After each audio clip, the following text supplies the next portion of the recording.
Halo, Assalamualaikum warahmatullahi wabarakatuh. Di pertemuan kali ini kita akan membahas pendudukan Jepang di Indonesia, khususnya masa kedatangan Jepang di Indonesia. Seperti apa sih? Langsung saja kita simak penjelasannya. Kedatangan Jepang ke Indonesia dilatar belakangi oleh tampilnya Jepang dalam Perang Dunia II. Jepang tampil dalam Perang Dunia II disebabkan oleh yang pertama, kebangkitan Jepang dalam bidang militer dan ekonomi setelah restorasi Meiji. Apa itu restorasi Meiji? Restorasi berarti pemulihan, yang di dalamnya terkandung makna untuk pembangunan dan pembaharuan. Berarti restorasi ini artinya adalah pembaharuan. Dalam hal ini, pembaharuan kekuasaan negara dari shogun kepada kaisar. Jadi ada pemulihan kekuasaan negara yang tadinya didominasi oleh shogun kemudian beralih, dikembalikan lagi kepada kaisar sebagai seorang yang berhak atas kekuasaan. Jadi di Jepang dulu pernah ada dualisme kepemimpinan atau dualisme dalam pemerintahan, yakni pemerintahan sipil dan pemerintahan militer. Pemerintahan sipil ini kepala pemerintahnya adalah kaisar.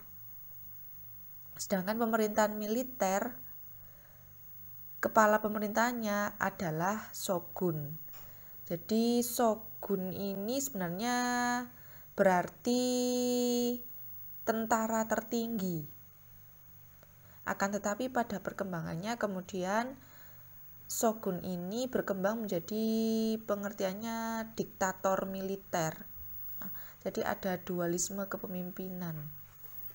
Yang seharusnya yang berhak memimpin adalah kaisar. Nah, di sini yang mendominasi pemerintahan yaitu shogun ini tadi. Nah, restorasi berarti pemulihan, dikembalikan pada yang seharusnya.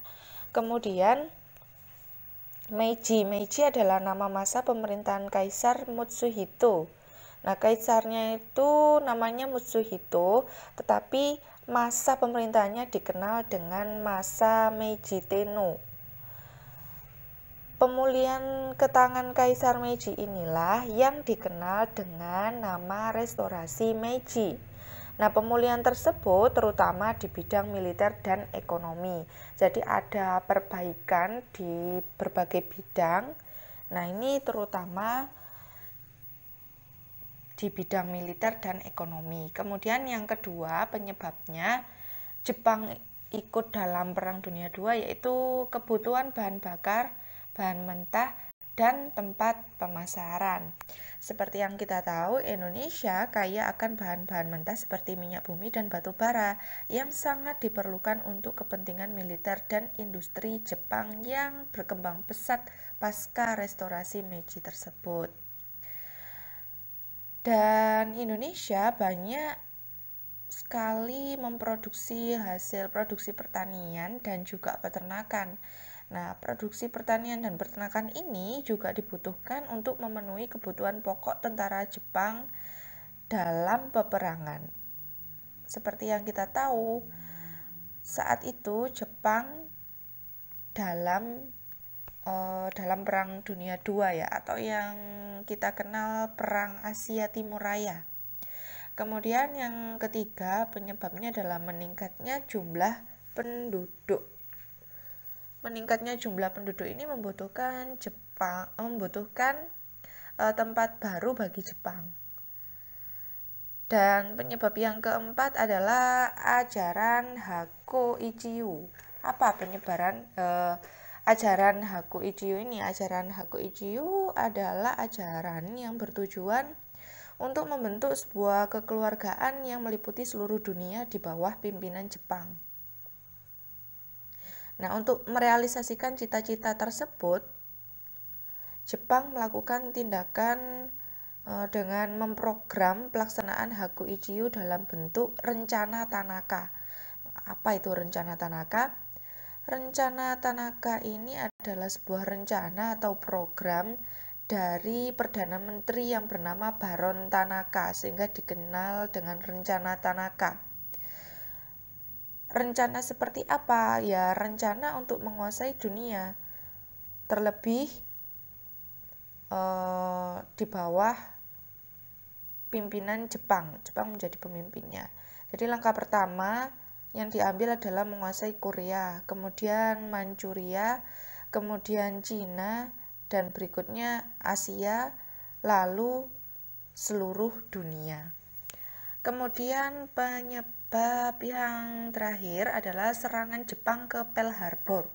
Pearl Harbor ini adalah pangkalan militer punya Amerika Serikat.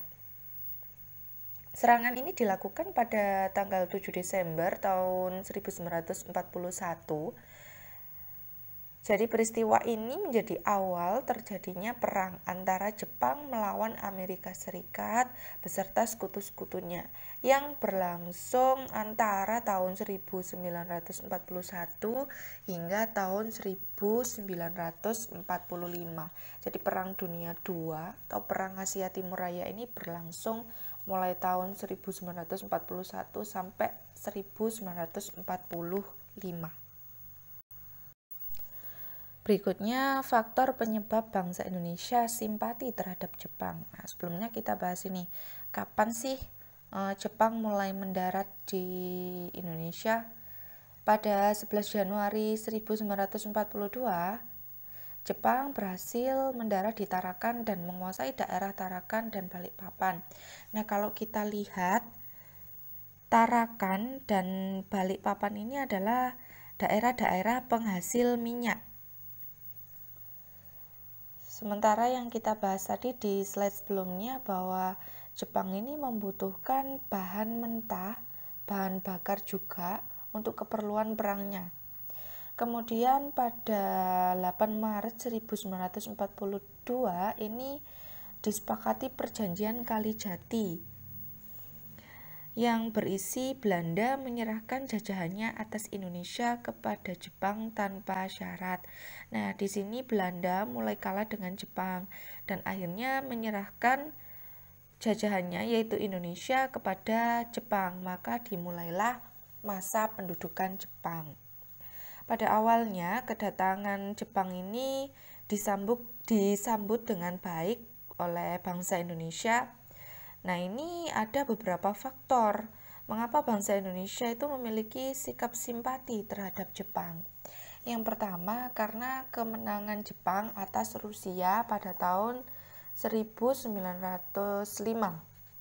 Kemudian adanya ramalan Jayabaya sebagai ungkapan aspirasi kemerdekaan di kalangan bangsa Indonesia.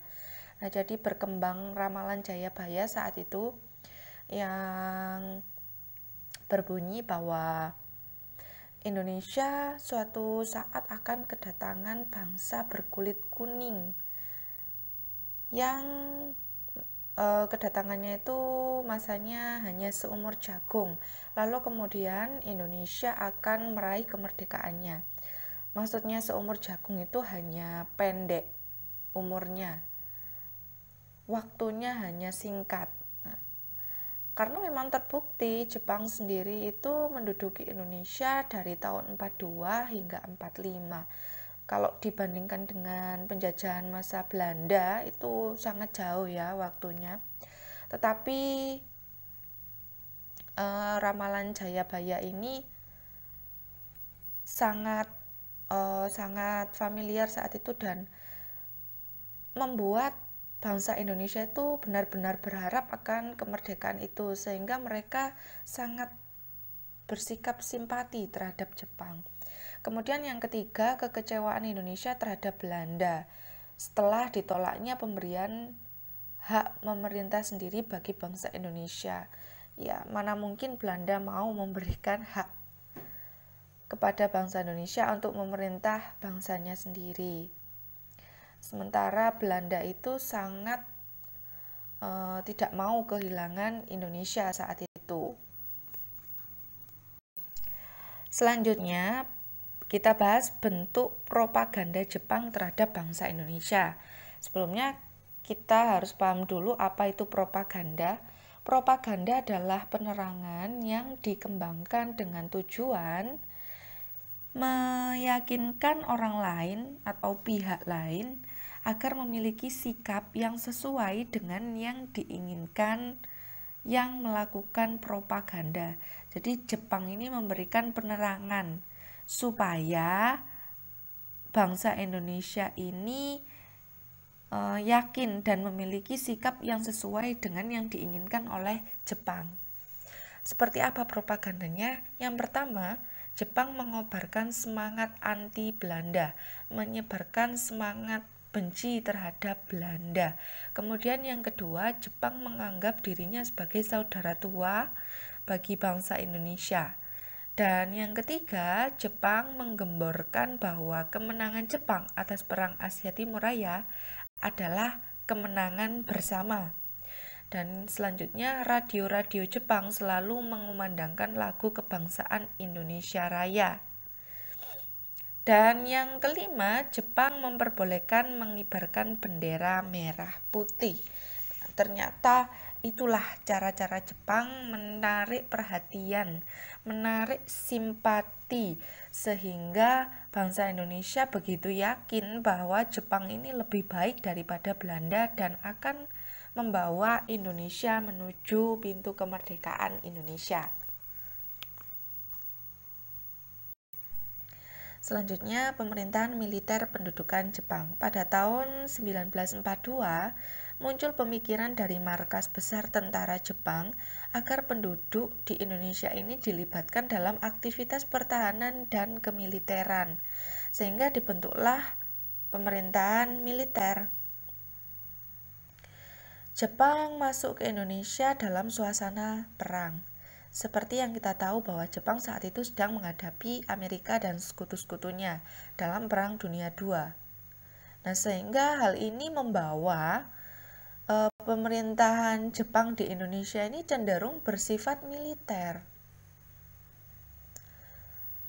Karena Indonesia sendiri dimanfaatkan selain sumber daya alamnya juga sumber daya manusianya supaya terlibat dalam aktivitas pertahanan dan kemiliteran yang saat itu akan digunakan oleh Jepang untuk membantu Jepang sendiri dalam Perang Asia Timur Raya atau Perang Dunia II tadi.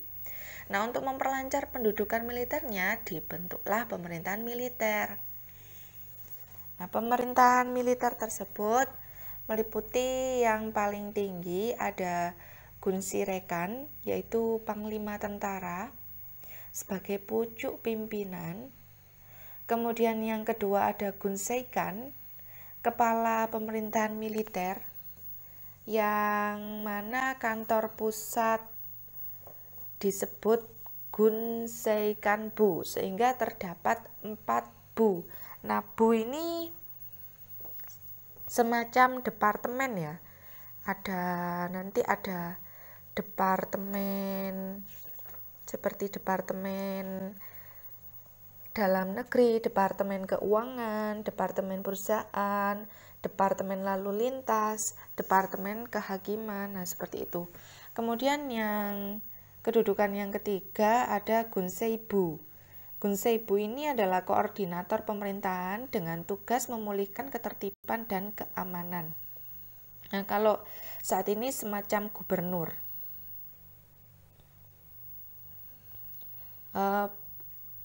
Gunseibu ini meliputi Jawa Barat, Jawa Tengah, dan juga Jawa Timur, ditambah 2 daerah istimewa yakni Yogyakarta dan Surakarta. Selanjutnya, 3 wilayah pemerintahan militer. Jadi setelah Indonesia diserahkan dari Belanda ke Jepang, wilayahnya itu langsung dibagi menjadi 3 wilayah pemerintahan militer. Yang pertama, pemerintahan militer Angkatan Darat, yaitu tentara ke-25. Nah, ini mengawasi untuk wilayah Sumatera dan kantor pusatnya di Bukit Tinggi. Kemudian pemerintahan militer Angkatan Darat, yaitu tentara ke-16, itu wilayahnya di Jawa dan Madura yang berpusat di Jakarta. Sedangkan yang ketiga adalah Angkatan Laut. Pemerintahan militer Angkatan Laut yaitu Armada Selatan kedua untuk daerah Kalimantan, Sulawesi, Maluku, dan berpusat di Makassar. Angkatan Perang Jepang mulai menyusun dan membentuk pemerintahan militer sampai nantinya disempurnakan dengan penambahan pemerintahan sipil. Nah, jadi pemerintahan militer ini mulai dibentuk mulai dari pemerintahan militer angkatan darat hingga laut tadi, kemudian ada susunan pemerintahan militer Jepang yang saya sebutkan di slide sebelumnya, Gunseikan hingga Gunseibu. Nah, langkah berikutnya adalah penambahan pemerintahan sipil. Untuk mendukung kelancaran pemerintahan pendudukan Jepang yang bersifat militer, Jepang mengembangkan pemerintahan sipil di seluruh Pulau Jawa dan Madura kecuali Yogyakarta dan Surakarta. Jepang membentuk shu yang artinya karesidenan, kemudian di bawah shu ada shi yaitu kota praja, di bawahnya lagi ada ken kabupaten, kemudian ada gun kawedanan, sun kecamatan, dan ku desa. Selain itu, pemerintah Jepang juga membentuk tonarigumi. Nah, kalau di masa sekarang ini dikenal dengan rukun tetangga atau yang disingkat dengan RT. Nah, pasti di daerah kalian semuanya ada yang namanya RT.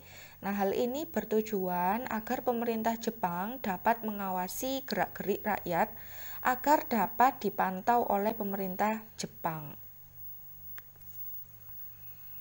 Berikutnya kita beralih ke organisasi bentukan Jepang. Nah, ada yang berbeda nih dalam perkembangan organisasi antara zaman kolonial Belanda dan zaman Jepang. Umumnya, organisasi masa Belanda dibentuk oleh pejuang rakyat. Seperti yang kita tahu, Budi Utomo dibentuk oleh pejuang rakyat. Kemudian apalagi PNI, ada Sarekat Dagang Islam. Nah, itu dibentuk oleh pejuang rakyat. Tapi beda pada zamannya Jepang. Banyak organisasi itu berdiri diprakarsai oleh Jepang. Dan para tokoh Indonesia memanfaatkan organisasi-organisasi tersebut untuk kepentingan perjuangan kemerdekaan Indonesia. Ada apa saja organisasi tersebut? Banyak sekali. Terbagi menjadi 3 jenis. Ada organisasi sosial, ada organisasi militer, dan juga semi-militer. Organisasi sosial seperti misalnya Masyumi, MIAI, Gerakan 3A, Putra, ada Jawa Hokukai juga. Kemudian untuk organisasi militer ada Heiho dan Peta. Dan selanjutnya semi militer ada Pengerahan Tenaga Muda, Seinendan, Keibodan, Barisan Pelopor, dan juga Hizbullah. Nah, kira-kira apa ya bedanya organisasi militer dan semi militer? Semi artinya kan setengah ya, setengah militer. Nah, coba kalian cari tahu apa sih bedanya organisasi militer dan semi militer pada masa pendudukan Jepang. Nah, itulah tadi penjelasan mengenai pendudukan Jepang di Indonesia, tepatnya khususnya pada masa kedatangan Jepang ke Indonesia. Itulah tadi penjelasan dari saya. Untuk lebih jelasnya mengenai tujuan dibentuknya Masyumi, MIAI, Gerakan 3A, Putra, Jawa Hokukai, dan lain sebagainya itu kalian bisa cari dan pelajari sendiri. Oke, sekian dari saya. Semoga ilmunya bermanfaat. Wassalamualaikum warahmatullahi wabarakatuh. Salam jas merah.